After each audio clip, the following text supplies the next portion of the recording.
Hi സുഹൃത്തുക്കളെ, നമുക്കിന്നൊരു നാടൻ ബിരിയാണി തയ്യാറാക്കിയാലോ?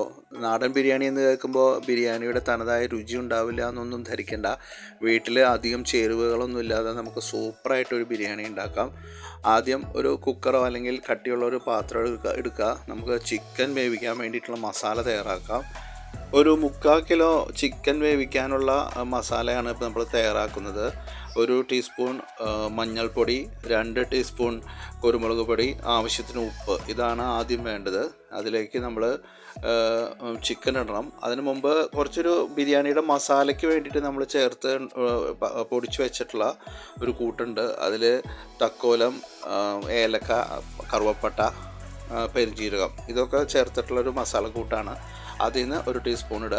എന്നിട്ടൊരു 3/4 കിലോ വരുന്ന ചിക്കൻ മിക്സ് ചെയ്ത് വയ്ക്കുക. നമ്മളത് കുറച്ച് നേരം അങ്ങനെ ഒരു 10 മിനിറ്റ് നേരം ഇത് മസാല പുരട്ടി വയ്ക്കണം.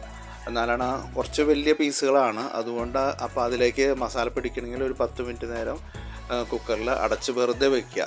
അത് നമ്മൾ ആദ്യം ചെയ്യേണ്ട ഒരു കാര്യമാണ്. ചിക്കനിൽ ഒരു അല്പം പോലും വെള്ളം ചേർക്കാൻ ശ്രമിക്കരുത്.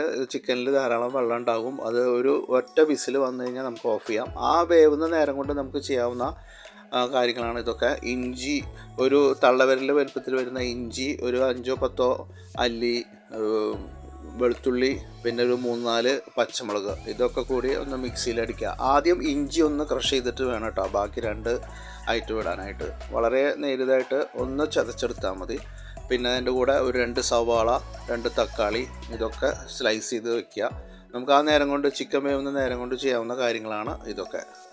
ഒരു തക്കാളി, ഒരു ഇടത്തരം തക്കാളി 2 എണ്ണം 8 പീസ് വീതമാക്കിയിട്ട് നമുക്ക് ഉപയോഗിക്കാം.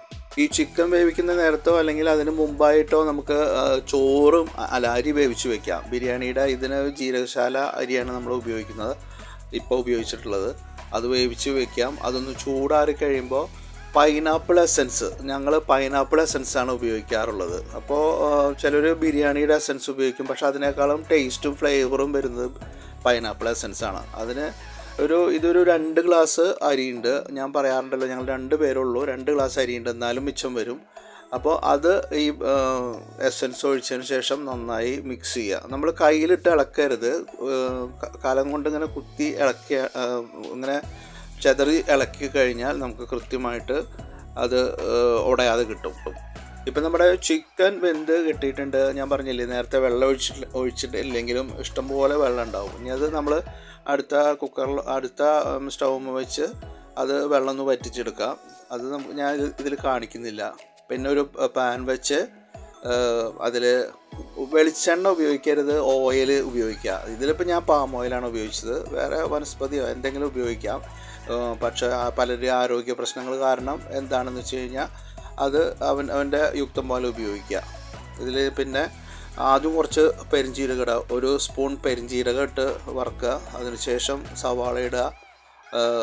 ഒന്ന് ഗോൾഡൻ ബ്രൗൺ ആയി കഴിയുമ്പോൾ 2 സ്പൂൺ മല്ലിപ്പൊടി, 1 ടീസ്പൂൺ കുരുമുളക് പൊടി, ഇതൊക്കെ ഇട്ട് ഒന്ന് നന്നായി ഗോൾഡൻ ബ്രൗൺ ആവുന്ന വരെ മിക്സ് ചെയ്യുക.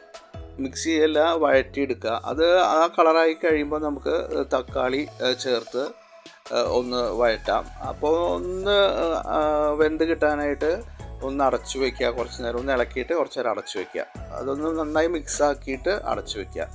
അത് കഴിഞ്ഞാൽ തന്നെ ഒരു പാകത്തിന് അതിൽ നിന്നും കുറച്ച് ഗ്രേവിയൊക്കെ ഇറങ്ങി നല്ല കട്ടിയായിട്ടുള്ള ഒരു സംഭവമായിട്ട് കിട്ടും. ഇപ്പോൾ നമ്മൾ കുറച്ച് നേരം അടച്ചു വെച്ചു. ഇപ്പോൾ തുറന്നപ്പോൾ വേണ്ട, നന്നായി വെന്ത് ഒരു കുഴമ്പ് രൂപത്തിൽ ആയിട്ടുണ്ട്. അങ്ങനെ തക്കാളിയൊക്കെ വെന്ത് നന്നായി കുഴമ്പ്, അതായത് ഒരുവിധ പാകത്തിന്, വല്ലാതെ ഉടയല്ല. അപ്പോൾ അതിൽ ഒരു അധികം പുളിപ്പില്ലാത്ത ഒരു 1.5 സ്പൂൺ തൈര് ചേർക്കുക. നന്നായി മിക്സ് ചെയ്യുക. നന്നായി മിക്സ് ചെയ്യുക എന്ന് പറഞ്ഞു കഴിഞ്ഞാൽ ഒന്ന് തക്കാളിയൊക്കെ ഒന്ന് ഉടയുന്ന വിധത്തിൽ ഇളക്കി മിക്സ് ചെയ്യുക. കുറച്ച് നേരം മൂടി വയ്ക്കുക. അതിനുശേഷം ചിക്കനും ചേർക്കുക. ചിക്കൻ ചേർത്ത് ഇളക്കിയിട്ട് വെച്ച് ഒന്ന് ആ വെള്ളമൊക്കെ ഒന്ന് വറ്റിയ ഭാഗമാണ് ഇപ്പോൾ കാണുന്നത്. ചിക്കൻ ഇട്ട് ഇളക്കി മൂടി വെച്ചതായിരുന്നു. ഇപ്പോൾ തുറന്ന് നോക്കിയപ്പോൾ നന്നായിട്ട് അത് ബ്ലെൻഡായിട്ടുണ്ട്. നല്ല പാകത്തിന് വെന്തിട്ടുമുണ്ട്. ഇനി നമുക്ക് ചെയ്യാനുള്ളത് ചോറും ചിക്കനും കൂടെ മിക്സ് ചെയ്ത് ലെയറായിട്ട് ഇടുക എന്നുള്ളതാണ്. അപ്പോൾ ആദ്യത്തെ ലെയറിൽ ചോറ് കുറച്ച് ഒരല്പം ഒരു അരഭാഗത്തോളം പാത്രത്തിൻ്റെ അരഭാഗത്തോളം ഇടാം. അതിനുശേഷം ചിക്കൻ ഈ ചാറോടെ, അതായത് നല്ല കുഴമ്പ് രൂപത്തിലുള്ള ചിക്കനും ഒക്കെ കൂടി ഇങ്ങനെ ലെയറായിട്ട് മിക്സ് ചെയ്ത് വയ്ക്കുക. അതാണ് ചിക്കൻ. ഇപ്പോൾ ദമ്മൊന്നും നമ്മൾ കയറ്റുന്നില്ല, ദമ്മടിക്കുന്നൊന്നുമില്ല. സാധാരണ ഞാൻ പറഞ്ഞല്ലോ, വീട്ടിൽ ചെയ്യാവുന്ന ഏറ്റവും എളുപ്പത്തിൽ ചെയ്യാവുന്ന നല്ല ടേസ്റ്റി ബിരിയാണിയാണ് ഇപ്പോൾ തയ്യാറായിക്കൊണ്ടിരിക്കുന്നത്. ഈ ബിരിയാണിയുടെ ഏറ്റവും വലിയ പ്രത്യേകത എന്ന് വെച്ച് കഴിഞ്ഞാൽ അനാവശ്യ ചിലവുകൾ, സാധനങ്ങളൊന്നുമില്ല. കിസ്മിസ്, അണ്ടിപ്പരിപ്പ് ഇങ്ങനത്തെ സാധനങ്ങളൊന്നുമില്ല.